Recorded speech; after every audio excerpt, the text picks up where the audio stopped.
with your resources. Stewardship is managing the resources, abilities, and talents that God has given to us. The first week we talked about that parable where Jesus told where he gave the 1 5, the 1 2, and the 1 1.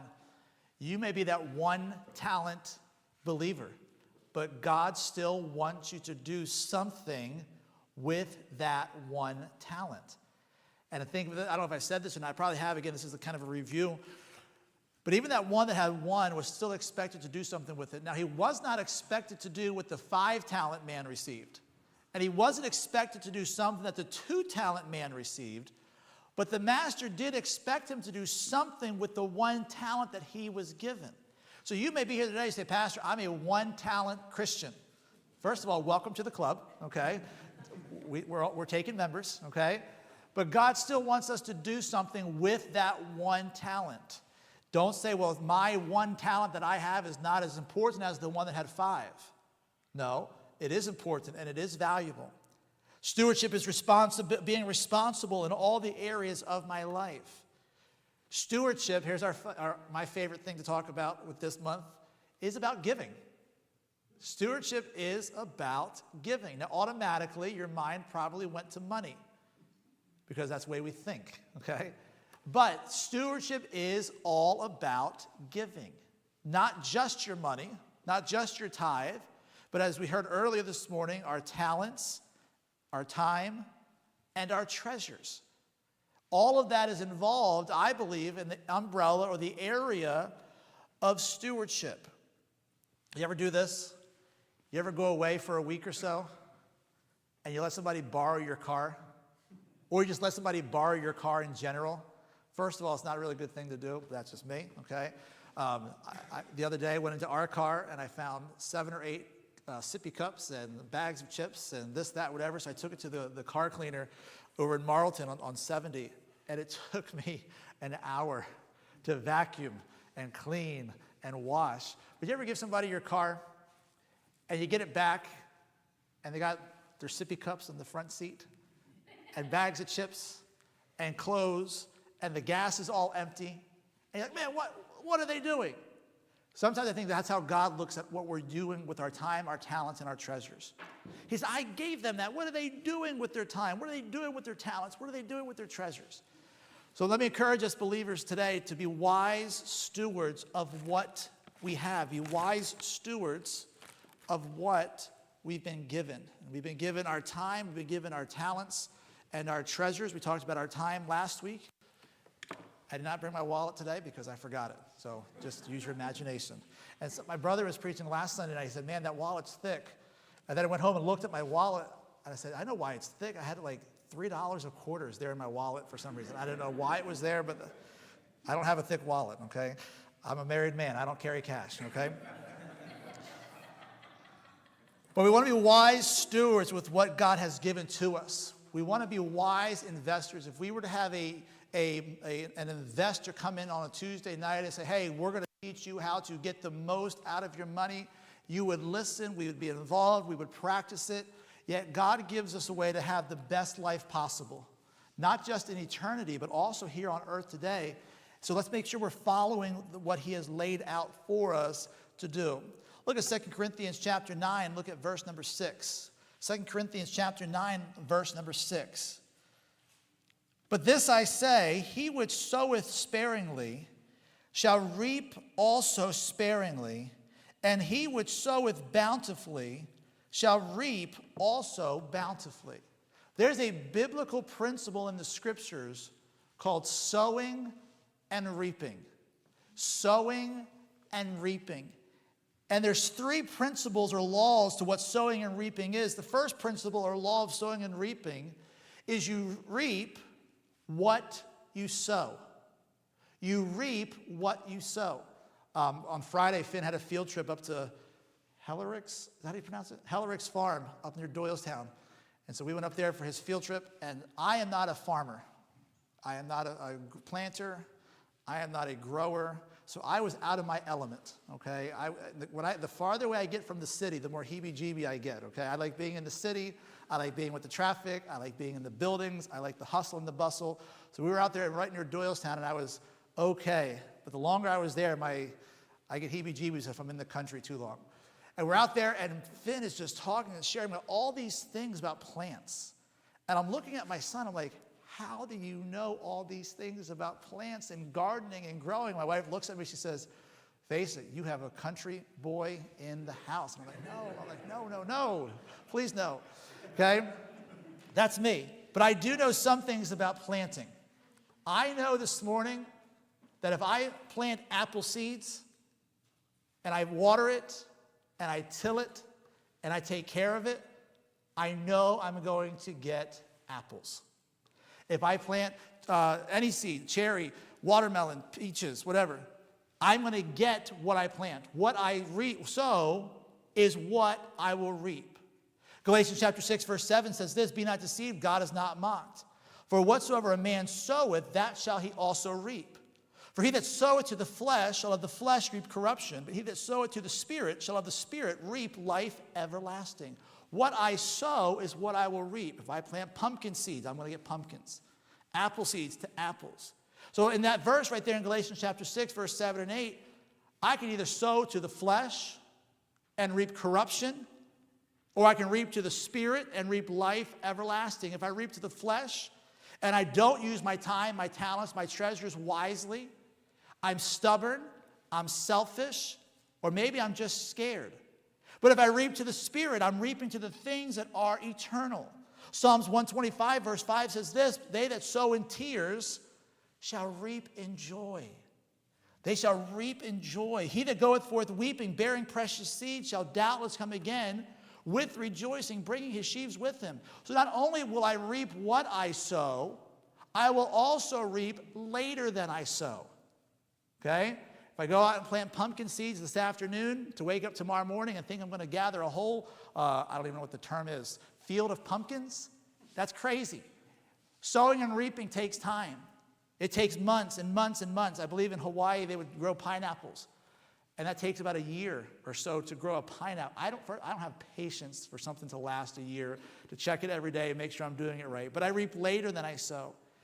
Number 3, as far as sowing and reaping goes, I reap more than I sow. I reap more than I sow. Luke chapter 6, verse 38, give and it shall be given unto you. Good measure pressed down and shaken together and running over shall men give unto your bosom. For with the same measure that ye meet withal, it shall be measured to you again. He said here in verse 6, he said, he which soweth sparingly shall reap sparingly, and he that soweth bountifully shall reap bountifully. This morning, as far as stewardship, as far as giving of your time and giving of your talents and giving of your treasures, are you sowing scarcely, or are you sowing bountifully? Are you giving? Are you giving above and beyond? What and how you give will come back to you. If you sow your time, your talents, and your treasures, you will reap the joy of giving. Let me encourage you. And again, some of these principles are going to be for one, some are going to be for both, some will be for this one, but some will be for all of them. What you put into something is what you're going to get out of something. What you sow is what you're going to reap. If you're involved in church and you're serving and you're giving your time and you're giving your talents, guess what? That's going to come back to you one day. I was a youth pastor in Hawaii for 16 years, and the first 4 or 5 years there was really, really tough and discouraging. Nothing was happening. Young adults weren't coming to church. Teenagers weren't turning out. It was very discouraging. And there were times I told my wife, that's it, I'm done. I'm going to quit. We're going to go back to the mainland and, serve there. Do something over there. But she was a good wife. And she said, no, just stick it out. Just keep being faithful. Keep doing what you're doing. And about year 6, and again, some seasons we're planting, some seasons we're watering, some seasons God has given increase. About year 6 of ministry there in Hawaii, God was not just watering. He was like turning on the spigot and just flooding us with blessings. Teenagers starting to get saved. Teenagers starting to come to church. Teenagers' families getting saved. Teenagers' families coming to church. Young people going to Bible college, serving the Lord there, here, there, whatever. And now I'm at the time of my ministry, even there in Hawaii, where I'm getting to see the fruit of my labor. I've go to 3 weddings of young people that have grown up in our youth group. and now they're serving the Lord. They're in full-time ministry. Two are in Connecticut, two are in South Carolina, two are in California, and they've got 3 or 4 graduating in the next couple of years where they'll be serving. You say, what is that? That's being faithful. That's sowing. And guess what? Now I'm reaping the benefits of that. Do you think I'm sitting around being miserable? Man, I can't believe I wasted my time over there doing it. No, I'm hearing what they're doing. I'm hearing how God's blessing them. I'm hearing how they're having children and they're serving the Lord and they're reaching people. And it blesses my heart to see that I have sowed and now I'm reaping. Now I'm reaping the benefits of that. Church, this morning, if you will sow your time, your talents, and your treasures, you will reap the joy and blessings that they bring. But if you say, you know what, I'm not going to give everything. I'm going to sow, what's the word that he used there in verse number 6? Sparingly. I'm going to sow sparingly. I'll give a little bit of my time. I'll give a little bit of my talents. I'll give a little bit of my treasures. God said, that's fine, but that's what you're going to get back in return. Let me encourage you this morning to be a giver. I wrote it down this way, and this may not be the most theologically correct way, but it makes sense to me. You can sow, or you can be stingy. You can sow and you can reap and you can experience the joys and blessings of giving of yourself and your time and all those things. Or you can sit on the sideline and say, you know what, I don't think I'm going to give. I don't think I'm going to do this. I don't think I'm going to be involved with this. I don't think, and have a poor attitude. You can sow or you can be stingy. But number one, you reap what you sow. Now, I want God to bless my life. And I don't believe in the prosperity gospel, but I do believe that when we pour ourselves out and we give of ourselves and we give of our resources and we're wise and we're responsible and we're managing as though God wants us to manage them, I just believe God says in return, hey, I'm going to pour you out a blessing. I'm going to bless your life. I'm going to bless your family. I'm going to bless your ministry. I'm going to take care of you because you gave of yourself. Look at verse number 7. Verse number 7. Every man, say those 2 words with me. Every man, say it again. Every man, everyone, every person, everyone, man, woman, children, teenagers, it doesn't matter. Every man, according as he purposeth in his heart. In his heart. So let him give, not grudgingly or of necessity, for God loveth a cheerful giver. True biblical stewardship starts in your heart. It starts from your heart. True stewardship begins in your heart. Have a heart of purpose.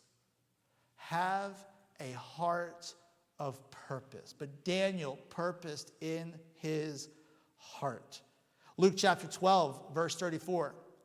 For where your treasure is, there will your heart be also. I can tell what's important to you.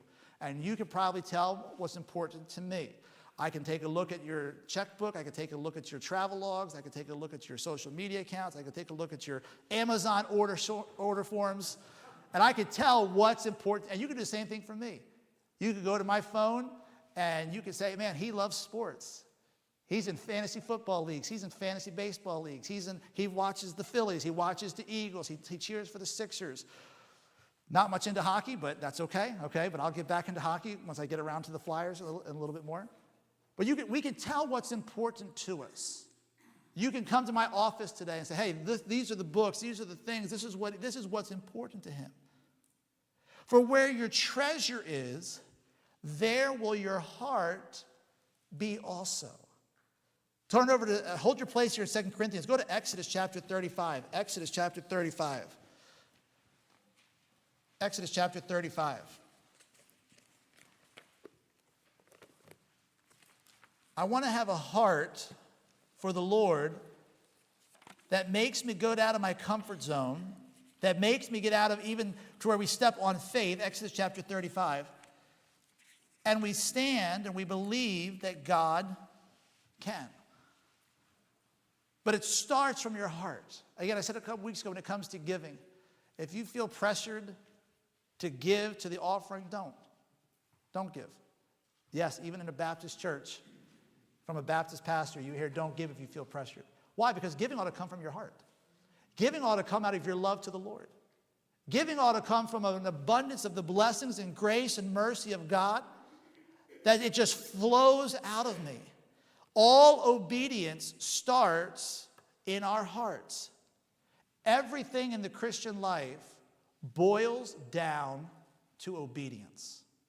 The greatest miracles in the Scriptures, we talked about one the other week, but the miracles happen because somebody, humanly speaking, obeyed.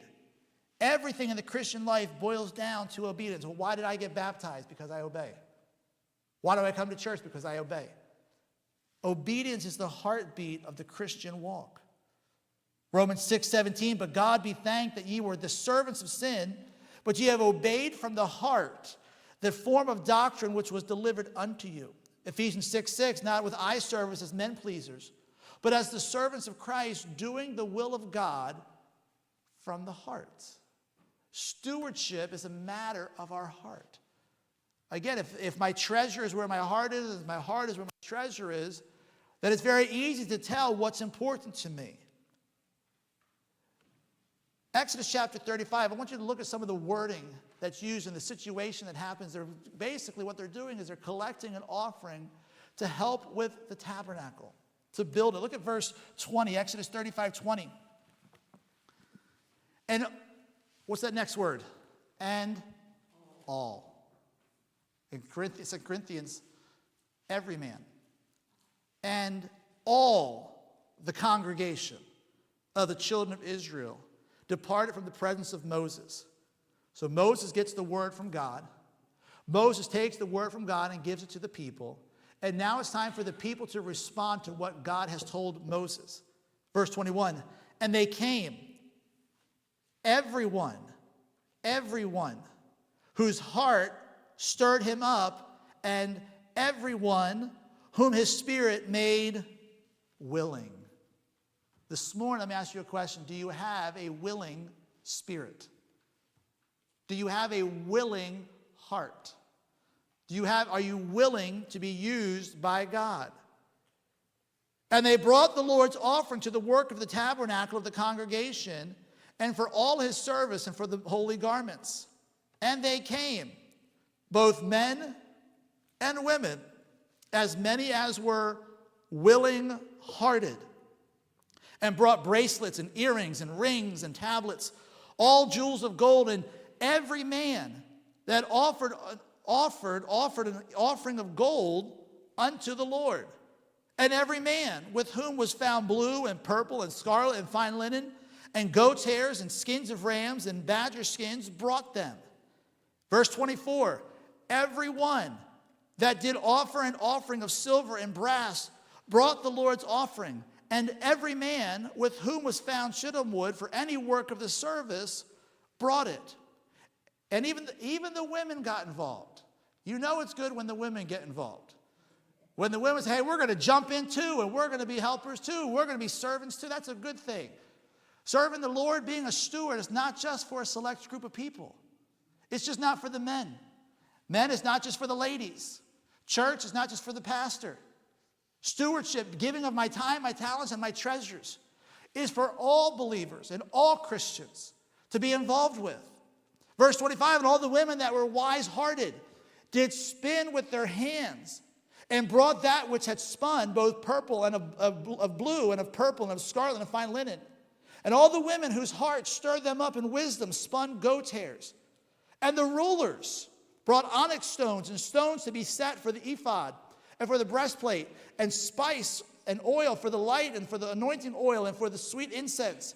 The children of Israel brought a willing offering unto the Lord, every man and woman whose heart made them willing to bring for all manner of work, which the Lord had commanded to be made by the hand of Moses. So what happened there? Everybody participated. Everybody did what they could do for the work of the tabernacle to be built. Now again, not everybody could do what everyone else could do. But maybe there was a woman over here who said, hey, I got some purple linen, I could put it together. And a man said over here, yeah, I got some goat skin, I can put that together. And guess what? They came together and they accomplished the goal of building the tabernacle. Everybody in this room has talents that we can use, that we can put together for the body of Christ. You say, Pastor, there's no way I could ever teach a Sunday school class. Great, you don't have to teach a Sunday school class. But where could you be used within the church? Pastor, I couldn't sing in the choir. Now, don't tell my wife that because she'll come hound you, okay? Pastor, I couldn't sing. I don't have a voice. I can't sing yet, but you can do something. There's something that you can do. There's an area where you can be involved with. Pastor, all I can do is tithe and show up to church every Sunday morning, Sunday night, and Wednesday night. Great. Do it. There's a spot, there's a place for everybody, but it starts with a willing heart. It starts with being willing. Say, God, take my lunch. As we talked about a few weeks ago. God, it's not much. It's 5 loaves and it's 2 fishes. But God, take it and use it.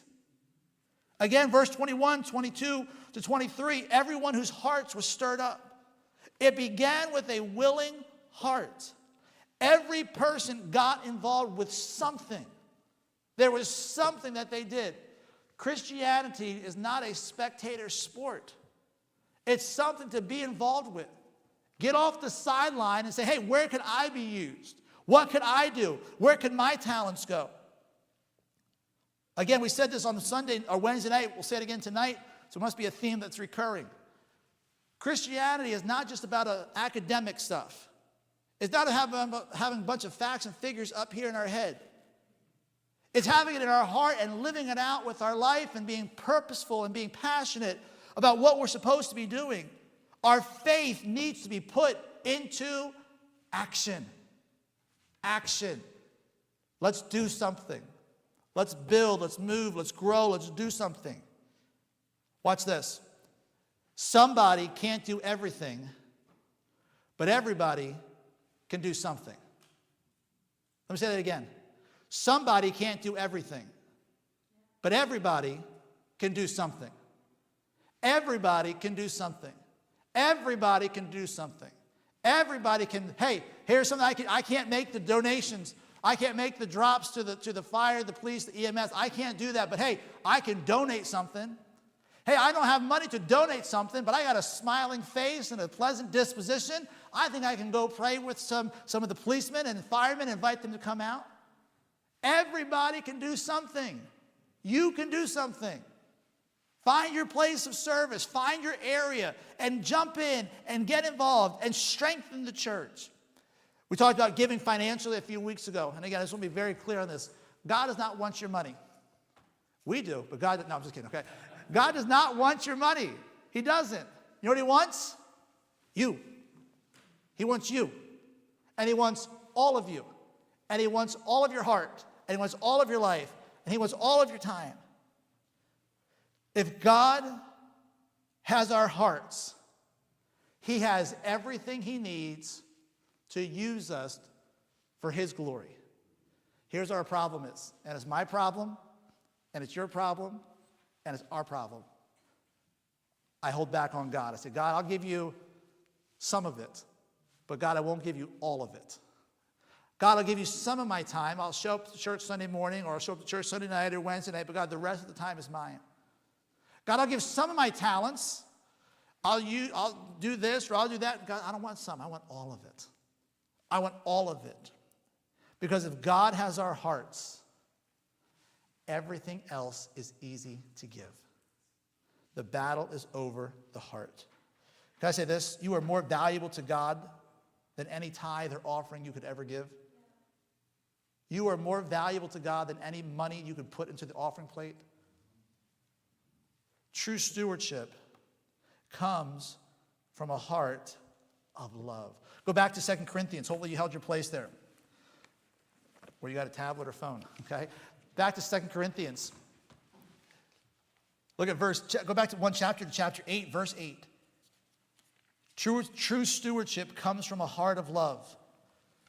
True stewardship comes from a heart of love. We give to what we love. We give to who we love. Valentine's Day, we give to husbands, we give to our wives. And wives, it's okay to give back to your husbands on Valentine's Day too, okay? Christmas is coming up. Birthdays, anniversaries. We give to who we love. You can give without loving. But you can't love without giving. Let's look at 2 Corinthians chapter 8, back one chapter and verse 8. 8. I speak not by commandment, by occasion of the forwardness of others, and to prove the sincerity of your love. To prove the sincerity of your love. You ever heard the statement, put your money where your mouth is? Let me rephrase that statement. Put your money where your heart is. Put your time where your heart is. There's giving, and there's giving from the heart. That's why he said in chapter 9, the verse we read, not giving grudgingly, not giving out of force or pressure, but giving out of love. Again, verse 9, chapter 9, verse 7, the verse that we started with earlier, says, every man according as he purposeth in his heart, so let him give not grudgingly or necessity, for God loveth a cheerful giver. We sacrifice for who we love. We sacrifice for what we love. The other day we were watching I guess it was the Phillies game. Yeah, I think it was the Phillies game. And that stadium was packed out with people. I mean, top to bottom, packed out with people. Now, I know how much it costs to go to a Phillies game. It's pricey. It's ridiculously priced. Then you figure the food, the hot dogs, the parking, all these things. And you know what? That stadium was packed. It was overflowing. Why? Because they love the Phillies. In an hour, and we may be out by then. Kickoff Sunday, okay? Stadiums today across America are going to be packed with football fans. And it may be raining, and it may be cold, and it may be, I don't think it's snowing anywhere, but it may be like this outside and just nasty outside. Yet that stadium will be packed with people. Why? Because they love their teams. But yet when it comes to giving time, talents, and treasure, sometimes Christians say, I don't got the energy, I don't got the time, I don't got the money, I don't got this, I can't do that. Well, do we love? Or do we not love? Do we truly love the Lord, or is that just a cliche that we say? Because where my treasure is, there is my heart. There's giving, and there's giving from the heart, out of a heart of love. It's not the size of the gift. It's the source of the gift. Where does it come from? Does it come from the heart? Are we giving happily? Are we serve the Lord? Okay, I'll serve the Lord. Oh, yeah, serve the Lord. Oh, yeah. All right, go do this. Go do it. Yeah. Serve, or do what the verse actually says. Serve the Lord with gladness. We have a lot of people who serve the Lord, but I wonder if we got a lot of people who serve the Lord with gladness. Again, it's not the size of the gift, it's the source of the gift. Jesus said in Matthew 10, if you give a child a cup of water, in my name, I'll bless it and you'll not lose your reward. When you give from the heart, you become a cheerful giver. So, men, back me up on this, okay? You ever do something for your wife because you had to? Don't leave me stranded here, okay? You watch a movie, you do something, you make a project, you buy something, and you just do it just because you have to. But isn't it so much more better? I don't know if that's good grammar, whatever. Isn't it greater to know that we do something for our wives out of love? Sometimes my wife will drop hints, and I never pick up on them, okay? But if I do it out of a heart of love, it makes it so much better. There's a difference between doing something because you have to and doing something because you love to. I'll serve the Lord. I'll go to church, and I'll give my time, I'll give my talents. I think God rejects that because he sees the heart's not in it. Watch this. Let's change our have-tos to get-tos. I don't have to go to church. I get to go to church. I don't have to give. I get to give. I don't have to participate. I get to participate. I don't have to pray. I get to pray. I don't have to praise and worship. I get to praise and worship. Let's change our hearts' attitudes and say, well, I have to do this. I have to do this. No, we get to do something. You know, honestly, we all ought to be in hell this morning. Amen? We all ought to be in hell this morning or headed to there. Amen? So anything above that's a blessing. We give from the heart. We serve from the heart. Lastly, look at 2 Corinthians 9:8. And God is able. God is able to make all grace abound towards you, that ye always having all sufficiency in all things may abound to every good work.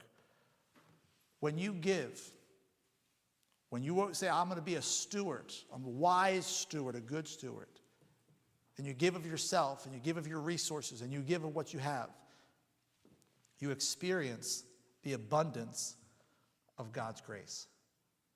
You experience the abundance of God's grace. You can never outgive God. You can never outgive God. When you think, man, I'm at the end of my resources, I'm at the end of everything that I have, I've seen it, you've seen it, I've experienced it, you've experienced.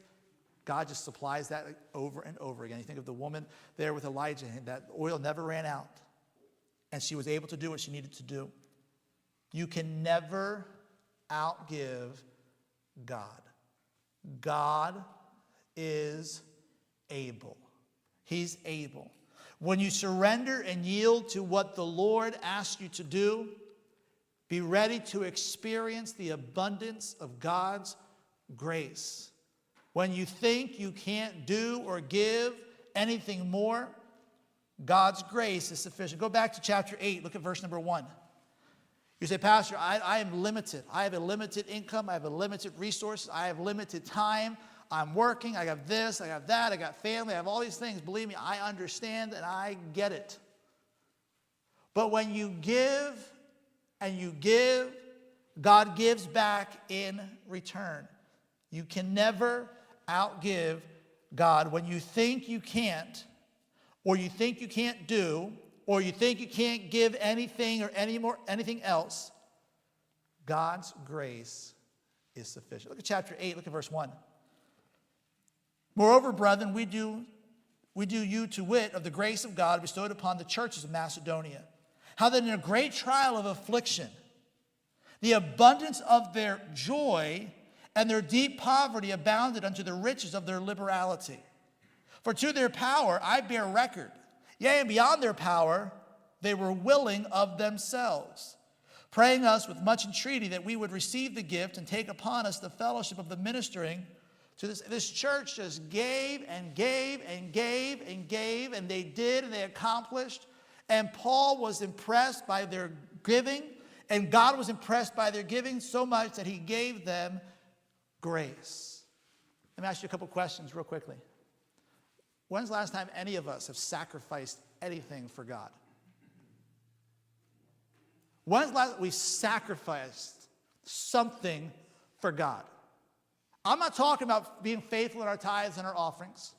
And I'm not talking about using our talents and treasures to time to do certain things. But I was thinking about this week in my office. I think it was Thursday night. I was sitting in my office, kind of going over these verses, studying, preparing. And I said, man, when's the last time I sacrificed anything for God? I'm talking giving till it hurts. I'm talking 2 Corinthians 8, 1-4. We talk about sacrifice. But when's the last time we really pushed it to the limits of truly sacrificing our time, our talents, and our treasures to God? I'll just be honest. I'm going to be real honest. I couldn't think of a time where I truly sacrificed anything for God.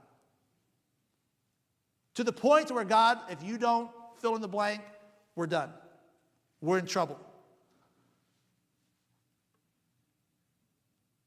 Giving, or let me word it this way, a sacrifice that costs nothing means nothing.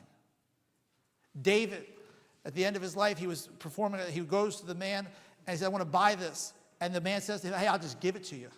I'll just give it to you, David. And David says, no. If I'm going to sacrifice, it's going to cost me something. You're just not going to give it to me.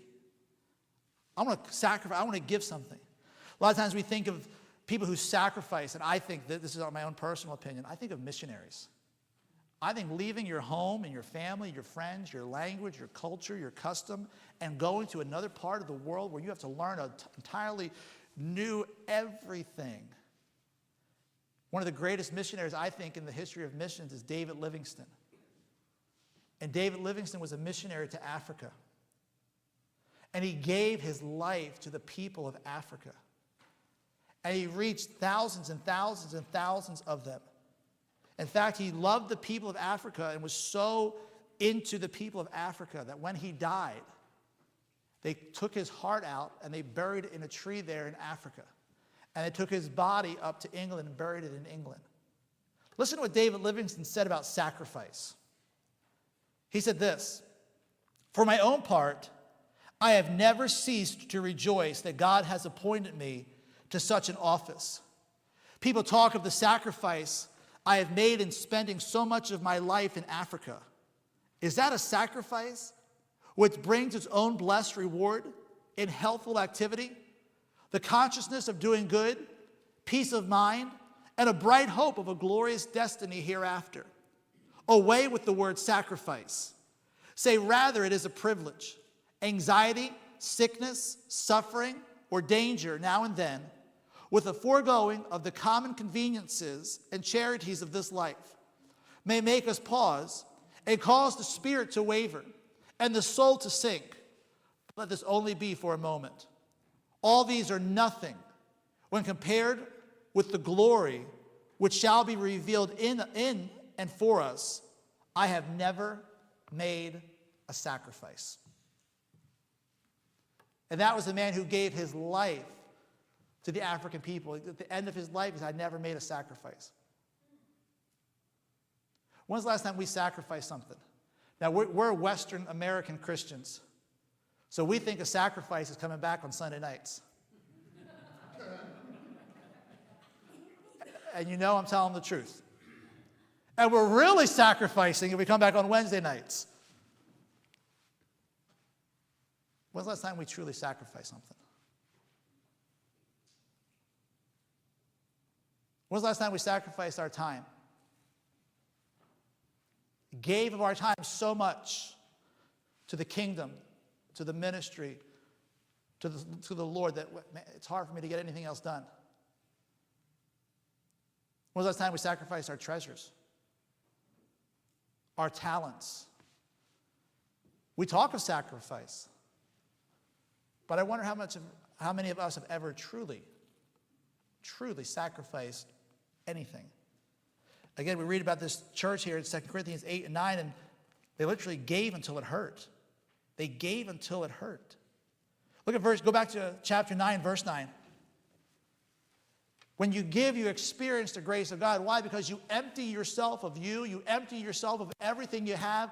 So God says, I'm going to pour back into you life. I'm going to pour back into you grace. I'm going to pour back into you prosperity. I'm going to pour back into you blessings. I'm going to pour back into you rewards. Like I said, being a youth pastor for 16 years in Hawaii and never seeing anything happen for the first 5 or 6 years, and all of a sudden seeing teenagers get saved, baptized, disciples, called to ministry, go to Bible college, in church, marry godly people. Now they're starting to have kids, and that makes me feel really old. I'm like, I remember you in 7th grade when your hair was all like this and everything, and you had dirty knees and all those things, and now you're married with children. I'm like, man, I remember feel old when they started driving. They started having kids. Now we feel really old. But God blesses. God gives. When you give, God gives back. Look at verse 9. As it is written, end of verse 8. And God is able to make all grace abound to you, that ye always having all sufficiency. The word sufficiency is where we get our word contentment. Contentment, joy, happiness. Sometimes we ask, what's in it for me? What do I get out of it? You get the grace of God. You get the blessings of God. God's gift to a giving heart is grace. Now, we may not be the richest people in the world. But you know what? In God's economy, the person who is a wise steward has all the wealth that the world could ever ask for. Again, the lad with the lunch. The lad with the lunch, when he gave it to Jesus, I don't think as he's watching Jesus disperse it to the disciples, I don't think that boy sat down and said, man, that was my lunch. Now I don't have it anymore. I think when he saw that food go, I think his eyes got really big. And his jaw dropped. He's just like, I didn't put that in. And yeah, but when you give, when you're a wise steward, you have contentment. You have joy. We are better than the wealthiest people in the world who are still looking for happiness. Look at verse 9. We'll just read it down real quickly and hit some points as we go. As it is written, he has dispersed abroad, he hath given to the poor, his righteousness remaineth forever. Now he that ministereth seed to the sower, both minister bread for your food, and multiply your seed sown, and increase the fruits of your righteousness, being enriched in everything to all bountifulness, which causeth through us thanksgiving to God. The administration of this service not only supplieth the want of the saints, but is abundant also by many thanksgivings unto God. Whilst by the experiment of this ministration they glorify God for your professed subjection unto the gospel of Christ, and for your liberal distribution unto them and unto all men. Verse 9, God takes what we give and multiplies it. Again, you don't got to give a lot. Just give what you have. The work of the Lord endures forever, and we get to be a part of something great when we're a wise steward. Verse 10, he increases our gifts. Our blessings come from God, and he gives us what we need to give back to him. You know, God gave you your talents, whatever talent it may be. God gave you your treasures. God gave you your time. Verse 10, he increases our gifts. He blesses. He uses them. Again, that lad in the lunch was not feeding him, let alone 5,000 men and women. But he gave it to Jesus and let Jesus do the rest of it. And Jesus did a great miracle that day for those people. God gives us what we need for us to give back to him. Verse 11, a spirit of thankfulness. A spirit of thankfulness. You ever try to be a blessing to somebody? You ever try to do something kind for somebody? And your mind said, I'm going to be a blessing to them. I'm going to be a blessing. And you walk away from that scenario being the one who got the blessing. You ever do that? That's when we say, I'm going to try to help and I'm going to try to be a blessing. I'm going to try to do this. God says, I see that and I'm going to reward you for that. I'm going to bless you. You can't outgive God. Verse 13. Look what he says there. Whilst by the experiment of this ministration, they glorify God for your professed subjection to the gospel of Christ, and for your liberal distribution unto them and unto all men. This is the only time where being a liberal is good. It's when it talks about giving, okay? The only time being a liberal is a good thing is when it's in relation to giving. But look at verse 15, and we're done. Thanks be unto God for his unspeakable gift. When we are wise stewards and we use the resources that God has given to us wisely, and we manage them wisely and properly, and we use them for God's glory, you just step back like the lad in the lunch and you say, wow, God, look what you did. God, you blessed me with this, and now it's this. You blessed me with this, and now it's this. That's the unspeakable gift. But my God shall supply all your need according to his riches and glory by Christ Jesus. You can never outgive God. Let's all stand with our heads bowed and our eyes closed. We'll have a time of reflection and invitation.